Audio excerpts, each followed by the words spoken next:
চলে যান 1897 সালে। 1897 সালে পৃথিবীতে দুইটা বড় বড় ঘটনা ঘটেছে। একটা হচ্ছে ফেরাউনের লাশটা ভেসে উঠেছে, একটা হচ্ছে এই পৃথিবীতে প্রথমবারের মতো ইহুদি এবং খ্রিস্টানদের মধ্যে একটা ঐক্য জোট গঠন করা হয়েছে।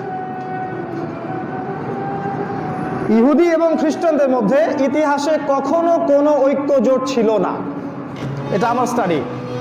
বরং ইহুদি এবং খ্রিস্টানরা একে অপরের সাথে যুদ্ধ করেছে সারা হিস্ট্রি ধরে। এই 1800 শতকের দিকে এসে তারা একে অপরের সাথে জোট গঠন করলো। মিস্টেরিয়াস ব্যাপার, রহস্যজনক। এবং জোট গঠন করে তার নাম দিল জায়নিস্ট মুভমেন্ট,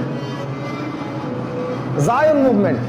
এবং তাদের যে এজেন্ডা তার মধ্যে লাল কালি দিয়ে লিখে দিল যে we want to rule the world, আমরা এই বিশ্বকে শাসন করতে চাই,